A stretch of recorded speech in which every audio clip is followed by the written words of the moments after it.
کہ میں اڑتے اڑتے ایک ایسے ملک میں پہنچ گیا جہاں میں نے دیکھا کہ ایک خاتون لوگوں پر حکومت کر رہی ہے، ایک لیڈی حکومت کر رہی ہے.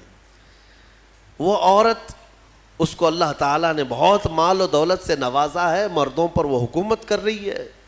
وجدتها وقومها يسجدون للشمس، لیکن وہ کہتا ہے ہدہد، اس کی بات تو یہ ہے کہ میں نے اس کی قوم کو اور اس کو دیکھا کہ وہ سورج کی عبادت کرتے ہیں، اللہ کو چھوڑ کر سورج کی عبادت کرتے ہیں. پتہ یہ چلا کہ پرندوں کو بھی عجب لگتا ہے کبھی کوئی اللہ کے علاوہ دوسرے کی عبادت کرے. ہاں، یہ پرندے بھی ان پر لعنت بھیجتے ہیں، کہاں کہاں جھک رہے ہو تم. اللہ رب العزت جس نے پیدا کیا، سارے پرندے اگر کسی کی تسبیح بیان کرتے ہیں تو رب ذوالجلال کی. قرآن میں اللہ نے فرمایا وَإِن مِّن شَيْءٍ إِلَّا يُسَبِّحُ بِحَمْدِهِ، کوئی چیز دنیا میں ایسی نہیں جو اللہ کی حمد اور تسبیح نہ کر رہی ہو. وَلَكِن لَا تَفْقَهُونَ تَسْبِيحَهُمْ، ہاں یہ اور بات ہے کہ تم ان کی تسبیح کو سمجھ نہیں پاؤ گے. اگر کوا کائیں کائیں کر رہا ہے تو تمہیں کائیں کائیں لگے گا، لیکن وہ اللہ کی حمد بیان بھی کر رہا ہے، اسے سبحان بھی کہہ رہا ہے. تو پرندوں کو بھی عجب لگتا ہے جب سورج کے پرستشوں پجاریوں کو دیکھیں اور آگ کی پوجا کرنے والوں کو دیکھیں تو پرندوں کو بھی تعجب لگتا ہے. سلیمان علیہ السلام کے سامنے آ کر کے اس نے شکایت کیا، میں نے ایک عورت کو دیکھا ہے، اس کا نام سبا بلقیس ہے، اس کا نام سبا بلقیس ہے، اور وہ ایک بہت ہی عالی شان تخت پر بیٹھتی ہے. اس کا تخت بڑا مضبوط ہے، سونے اور چاندی سے جڑا ہوا، 80 گز لمبا 40 گز چوڑا، اتنا بڑا تخت ہے. اور اس کی حفاظت کے لیے جو لوگ مامور ہیں 7 دروازے بنائے گئے ہیں، اس کے اندر وہ تخت رکھا جاتا ہے، اور ہر دروازے پر پہرے دار الگ ہیں، باڈی گارڈ الگ ہے، جو اس تخت کے اندر تک جانے کے لیے بڑی سیکورٹی ہے. تو اس تخت پر وہ بیٹھتی ہے اور اس کو اس پر ناز ہے. حضرت سلیمان علیہ السلام نے اس کو معاف کر دیا، چلو کوئی ایک معقول وجہ تو لے کے آیا ہے. تب پھر سلیمان علیہ السلام نے کہا ایک خط لکھو اس کے نام پر. خط لکھا. حضرت سلیمان علیہ السلام نے پھر اس سے کہا ہدہد سے لے جا اور اس کے پاس ڈال دے یہ خط. خط میں کیا تھا؟ سلیمان علیہ السلام نے اس خاتون کو کہا اس سورج کی پرستش اور غیر اللہ کی عبادت سے نکل آ، اللہ رب العزت کی عبادت کی طرف آ، میں تجھے دعوت دیتا ہوں. یہ خط میں تھا. دین کی دعوت دینا نبیوں کا کام ہی ہے. انبیاء کرام علیہ السلام کا یہی وتیرہ رہا ہے. یہ خط لے جا کر کے سبا بلقیس کے پاس ہدہد نے ڈال دیا. ہدہد کے اس خط کو دیکھ کر کے وہ پڑھتی ہے. اس کے بعد اس میں لکھا ہوا تھا انہو من سلیمان و انہو بسم اللہ الرحمن الرحیم. سلیمان کی طرف سے یہ خط آیا ہے اللہ کے نام سے شروع جو نہایت مہربان رحمت والا. اور اس کے بعد جو میٹر تھا اللہ تعالی علیہ واتونی مسلمین، گھمنڈ مت کر، میرے پاس مسلمان ہو کر کے آ جا. سلیمان علیہ السلام نے دعوت دی. تب سبا بلقیس، اس کا اپنا ایک رعب تھا، اس کی فوج تھی، اس کی رعایا تھی، حکومت تھی. تو اس نے اپنی قوم کے بڑے بڑے اعزاء کو بلایا، جو شرفاء تھے ان کو بلایا اور مشورے کے لیے پوچھا کہ لوگوں دیکھو میرے پاس سلیمان علیہ السلام کی طرف سے خط آیا ہے اور وہ مجھے بلا رہے ہیں کہ تو یہ سورج کی پرستش چھوڑ اور میرے دین پر آ جا، اللہ وحدہ لا شریک کی عبادت کر. تم لوگ کیا مشورہ دیتے ہو؟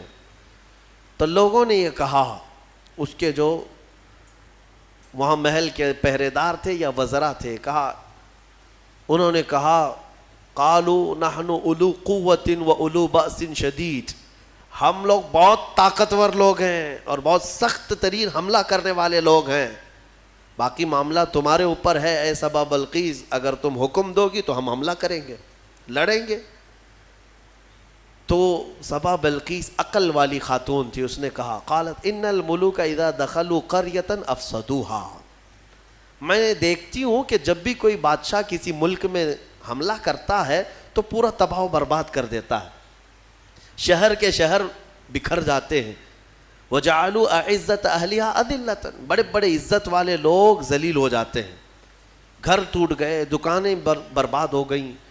تو سبا بلقیس کا یہ جملہ توجہ سے، کہ جب بھی کسی شہر پر یا کسی بستی پر یا کسی ملک پر حملہ ہوتا ہے تو بچتا کیا ہے؟ کھنڈرات، سب تباہ و برباد ہو جاتا ہے. لڑائیاں دو بادشاہوں کی ہوتی ہیں لیکن پوری تباہی قوم کی ہوتی ہے. ابھی ہم دیکھ رہے ہیں مسلسل اخبار یوکرین کی پڑھتے ہوں گے یا سنتے ہوں گے یا دیکھتے ہوں گے آپ لوگ. بات دو لوگوں کی اور اس میں پوری کی پوری قوم پس جاتی ہے. پورے کے پورے شہر رشیا نے ہلاک کر دیے. آج ہی جا کر کے اٹھا کر کے اخبار دیکھ لینا یا نیوز دیکھ لینا، ایک ایک شہر کو رشیا نے جو جلایا ہے 90% شہر جل چکا ہے. 90% شہر جلا ہوا ہے. جو بچے ہوئے لوگ تھے وہ مارے گئے ہیں یا جل گئے ہیں. باضابطہ میزائل داغے گئے، وہاں کی سرکاری حکومتیں توڑ دی گئیں، تباہ کر دی گئیں. گاڑیاں جلی ہوئی راکھ کی ڈھیر بنی ہوئی ہیں. ایک پورا پورٹ قبضے میں لے لیا. یوکرین چھوٹا سا ایک ملک ہے لیکن رشیا پورے کے پورے ٹینک اتار دے، میزائل داغ دے، شہر کے شہر کو جلا دے. مزے کی بات تو یہ ہے کہ آتنکوادی نہیں ہے. ہاں، مزے کی بات تو یہی ہے کہ وہ ٹیررسٹ نہیں ہے، آتنکوادی نہیں ہے.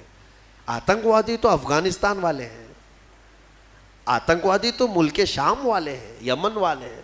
دنیا کی اس دوہری پالیسی کو محسوس کرتے ہو کبھی؟ میڈیا والوں کی زبان سے سنا کہ رشیا آتنک پھیلایا ہوا ہے، دہشت پھیلایا ہوا ہے. ارے اس نے نہ جانے کتنوں کو ہلاک کر دیا. ابھی 50 دن کے اندر 50 دن کے اندر بھوکے پیاسے لوگ ہیں وہاں پر. آج یہ ڈھکی چھپی بات نہیں، سب کی آنکھوں کے سامنے ہے. لیکن کوئی کہتا ہے اس پر؟ دو سپر پاور لوگوں کی لڑائیاں ہیں. دنیا اس میں بات کرنے سے بھی گھبراتی ہے. ہاں، کوئی سرکاری کمنٹ نہیں کرے گا ابھی رشیا کے بارے میں کہ تو ٹیررسٹ ہے یا تو آتنکوادی ہے، کیونکہ ان کو بھی اپنے انجام کی فکر ہے، کہیں یہ دادا ہمارے اوپر بھی حملہ نہ کرے. تو اس کا مطلب ہے کہ ٹیررسٹ، آتنکواد، دہشت گرد، یہ سب جو جملے ہیں نا، یہ خاص خاص لوگوں کے لیے ہے، خاص خاص لوگوں کے لیے ہے. ہاں، اپنا ہو تو بیٹا ہے، دوسروں کا ہو تو پٹا ہے. ہمارے ہاں کہتے ہیں نا، وہ پٹا دیکھو کیسا ہے، یہ پٹا کیسا ہے. وہ سب پٹے ہیں اور اپنا بیٹا ہے. تو ان کی جس سے جمتی ہے، ملتی ہے، وہ پورا کا پورا شہر تباہ کرے. نہیں، امن کے لیے کر رہا ہے وہ. اور اگر کہیں کسی کے ہاتھ میں بلیڈ میں مل گیا تو ارے یہ تو بڑا آتنکوادی ہے. یہ ہے دنیا کی پالی. بہرحال میں جو بات عرض کر رہا تھا، سبا بلقیس کی بات صحیح ہے کہ اس نے کہا کہ جب بھی کبھی بادشاہ کسی شہر میں آتے ہیں تو سب تباہ کرتے ہیں. میں یہ کام کرتی ہوں کہ کچھ ہدیے، تحفے، مال سلیمان علیہ السلام کے ہاں بھیج دیتی ہوں. اگر وہ مال کے لیے ہی کر رہے ہیں تو یہ ہدیے لے کر کے چپ بیٹھ جائیں گے، خاموش ہو جائیں گے، ٹیکس لے لیں گے میرے سے، لڑائی نہیں کریں گے اور نہ ہی مجھے دین کی دعوت دیں گے. تو بہت سارے قیمتی تحفے دے کر کے بلقیس نے بھیجا سلیمان علیہ السلام کے پاس. وہ لوگ لے کر کے آئے، کہا ہماری ملکہ نے آپ کے حوالے کیا ہے. حضرت سلیمان علیہ السلام نے دیکھا، کہا ارجع الیہم، لے جاؤ اپنی ملکہ کے پاس یہ واپس. اس سے کئی گنا زیادہ اچھا مال میرے مولا نے مجھے دیا ہے. تمہاری ملکہ، تمہاری خاتون مجھے مال سے خریدنا چاہتی ہے، لے جاؤ. دین کی دعوت ہم نے مال کے لیے نہیں دی، یہ واپس لے جاؤ. اور اگر اس کا ارادہ نہیں ہے، ہم ابھی آ رہے ہیں اپنا لشکر لے کر کے. ایسا لشکر لے کر کے آئیں گے کہ نہ پہلے کبھی تم نے سنا تھا نہ بعد میں کوئی سنیں گے. اور اس کے بعد جب ان لوگوں کو پلٹا دیا واپس، پھر سلیمان علیہ السلام نے اپنے ہی مجمع میں پوچھا کہ یہ تو گئے واپس، اپنی ملکہ کو کہیں گے تو وہ آئے گی ضرور، آئے گی ضرور. لیکن میں یہ چاہتا ہوں کہ سبا بلقیس کے آنے سے پہلے اس کا تخت یہاں لایا جائے. کوئی ہے مجمع میں؟ قرآن میں ہے، قال عفریت من الجن انا آتیک بہ قبل ان تقوم من مقامک. ایک سرکش جن کھڑا ہوا، جنات میں سے ایک جن کھڑا ہوا اور اس نے کہا اے اللہ کے نبی، میں لے کر آؤں گا. کتنی دیر میں؟ کہا آپ کی مجلس ختم ہونے سے پہلے لے آؤں گا. سلیمان علیہ السلام فلسطین میں ہے اور سبا بلقیس غالباً یمن کے کسی علاقے میں. یہ تقریباً 1000 کلومیٹر سے زیادہ کا فاصلہ ہے, اور جن کہتا ہے کہ آپ کی مجلس ختم ہونے سے پہلے میں لاؤں گا. ہماری تفسیر کی مجلس چل رہی, کتنی دیر چلے گی؟ یا سلیمان علیہ السلام کی مجلس ہوگی دن بھر چلے, آدھا دن, پاؤ دن, گھنٹہ. اس نے کہا تو سلیمان علیہ السلام نے کہا اس سے بھی جلدی مجھے چاہیے, اس سے بھی جلدی چاہیے. جن, آپ یہی سمجھتے ہیں نا جنات سب سے زیادہ طاقت والے ہیں, اور جنات کو حاصل کرنے کے لیے بیچارے کتنے کیا کیا عملیات میں لگے رہتے ہیں اور سر پھرے بن جاتے ہیں. ہاں موکل چاہیے, جنات چاہیے. کائے کو چاہیے؟ ارے ایک جنات قابو میں آئے گا تو ایک بینک پوری اٹھا کے لائے گا. ہاں دیکھا ہے کہیں کوئی ایکسس بینک لوٹ کر کے جنات لے گئے ہوں؟ کوئی بینک اٹھا کر کے خواہ مخواہ کی چیزوں پر کیوں پڑے رہتے ہو؟ یہ ان باباؤں کے چکر ہیں جنہوں نے تن آسانی تمہیں سکھائی ہے, تم کو اپنی طاقت معلوم نہیں. جنات دنیا میں اگر کسی سے ڈرتے ہیں تو ہم انسانوں سے ڈرتے ہیں. تمہیں پتہ ہی نہیں, انسانوں سے ڈرتے ہیں. اگر ڈرنا ہوتا تو سب کو مار چکے ہوتے ہو ابھی. اللہ نے تمہارا رعب رکھا ہے جنات پر, وہ براہ راست ڈائریکٹ آ کر نقصان نہیں پہنچاتے. خیر, اس کے بعد ہوا کیا؟ قال الذی عنده علم من الکتاب انا آتیک به قبل ان یرتد الیک طرفک. پھر سلیمان علیہ السلام کے امتیوں میں سے ایک انسان وہ کھڑے ہوئے جن کے پاس کتاب کا علم تھا. کون سی کتاب؟ زبور کا. زبور کے وہ حافظ تھے, نبی نہیں تھے. سلیمان علیہ السلام کی امت کے ایک ولی تھے آصف بن برخیا. وہ کھڑے ہوئے کہا اے اللہ کے نبی میں لے آتا ہوں. کہا کب تک لاؤ گے؟ کہا آپ کی پلک جھپکنے سے پہلے لاؤں گا, آپ کی پلک جھپکنے سے پہلے لاؤں گا. اتنا فاسٹ. اور قرآن کہتا ہے فَلَمَّا رَآهُ مُسْتَقِرًّا عِنْدَهُ. حضرت سلیمان علیہ السلام سے بھی بات ہو رہی تھی, پھر سلیمان علیہ السلام نے پلٹ کر کے دیکھا تو وہ تخت لا چکے تھے. ارے اتنی تیز, یہ کون سی طاقت ہے؟ انٹرنیٹ کا زمانہ, فیکس کا زمانہ. کوئی ایسی چیز ہے جو فوراً پارسل میں بھیج دی جائے؟ آج بھی اتنی فاسٹ سروس نہیں آئی. یہ 4000 سال پہلے اگر فاسٹ سروس آئی تھی تو تمہیں اندازہ ہونا چاہیے قرآن بتا رہا ہے اولیاء اکرام کی طاقت کتنی ہوتی ہے. اور اسی کو میں کہتا ہوں, پھر اندازہ کرو بنی اسرائیل کے ایک ولی پلک جھپکنے سے پہلے تخت لا سکتے ہیں, تو امت محمدیہ کے ولی غوث اعظم عبد القادر جیلانی بغداد میں بیٹھ کر کے اگر یہ فرمائیں کہ میرا مرید مشرق میں ہو اور میں مغرب میں ہوں, اگر اس کا سطر کھل جائے, مجھے اس نے پکارا تو میں وہیں سے اس کی سطر پوشی کروں گا. بالکل غوث پاک نے حق فرمایا, کیونکہ اولیاء کو اللہ نے وہ طاقت اور وہ تصرف عطا کیا ہے. بہرحال وہ تخت تو آ گیا. وہ پتہ نہیں کتنے دنوں کے بعد سبا بلقیس آئی. سلیمان علیہ السلام نے اس میں تھوڑے سے سوراخ کر دی, کچھ جگہ سے کھرچ دیا اور کہا اس کو تھوڑا سا ڈیمیج کر کے رکھو اور دیکھتے ہیں اس کو آنے دو وہ اپنے تخت کو پہچانتی ہے یا نہیں.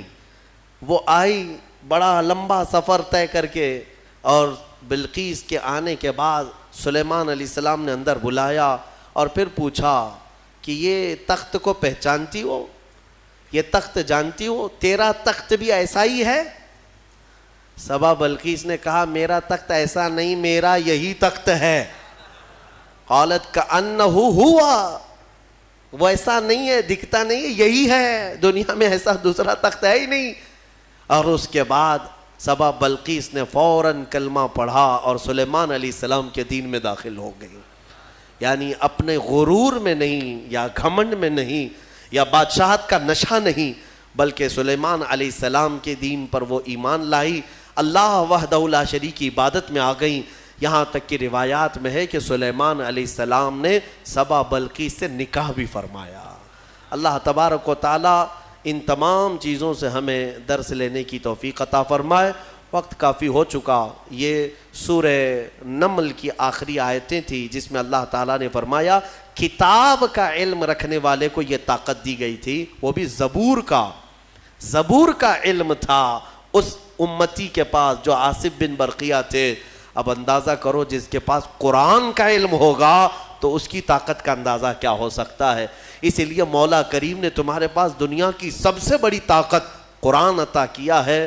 خذوا ما آتیناکم فرمایا پکڑو اس کو مضبوطی سے جو ہم نے تمہیں دیا ہے. انشاءاللہ العزیز یہ قرآن کو جس نے مضبوطی سے تھام لیا پھر تمہاری کھوئی ہوئی عزت و وقار کو بھی تم پلٹا سکتے ہو. اللہ کریم ہمیں قرآن کے پیروکاروں میں بنائے. ماشاءاللہ بہت خوبصورت بیان تھا. دوستو آپ لوگوں کی کیا رائے ہے؟ اپنی رائے کمنٹ باکس میں دیں. پھر ملتے ہیں کسی اور ٹاپک پہ. تب تک کے لیے اللہ حافظ.